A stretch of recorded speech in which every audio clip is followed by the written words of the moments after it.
বর্তমান সমাজে যেটা বেশি মানে খুব খারাপ জায়গায় চলে যাচ্ছে সেটা হচ্ছে কি, যে কোনো আমার পরিবারের কতটা সামর্থ্য আমরা জানি। হয়তো 1000 টাকা 10,000 টাকা রোজগার মাসে, পারিবারিক রোজগার 10,000 টাকা, কিন্তু আমার ঘরে যে একটা আইফোন কিনবো। বেশিরভাগ ক্ষেত্রে এখন উল্টো যে, বিশেষ করে তোমাদের জেনারেশনের বেশিরভাগ ক্ষেত্রেই ছেলেদের মেয়েদের উল্টো পাল্টা যেটা জানে যে এটা আমার পরিবারের পক্ষে দেওয়া সম্ভব না, তারপরেও সেইগুলো আমার চাই। ছেলেদের একই, হয়তো গাড়ি কেনার সামর্থ্য নেই, তবুও বাড়িতে যে না আমাকে গাড়ি কিনে দিতে হবে। কোথা থেকে কিনবে?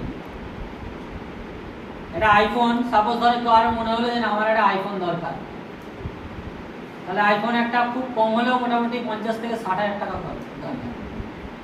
60,000 টাকা যদি হয় তাহলে 5,000 মাসে, তাহলে এটা সবসময় ভাবতে হবে যে আমার পরিবারের সব খরচ বাদ দিয়ে কি আমার 5,000 টাকা বাঁচে।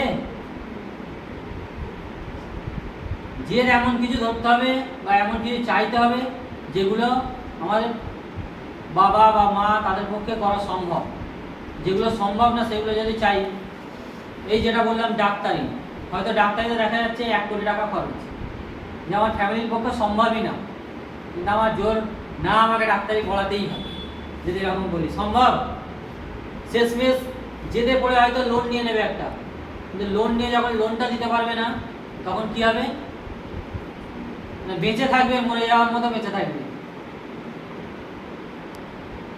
ওইরকম বেঁচে থাকাটা মানে শান্তি, সুখ শান্তি থাকবে না। সেই কারণে চাইতে হবে এমন কিছু যেগুলো গার্জেনের পক্ষে দেওয়া সম্ভব। এটা বুঝে চাইতে হবে যে হ্যাঁ আমার শখ থাকতেই পারে, আমার এখন BMW একটা শখ থাকতে পারে, কিন্তু কখন আমি চাইবো? যখন আমার সামর্থ্য থাকবে, যে না আমার পরিবার এটা আমায় দিতে পারবে, তখন আমাকে ওটা চাইতে হবে। যদি মনে হয় না ওটা পারবো না, তাহলে এরকমটা আমাকে তাহলে এমন কিছু করতে হবে যে করে সেটা আমি করতে পারবো। মেয়েদের বিশেষ করে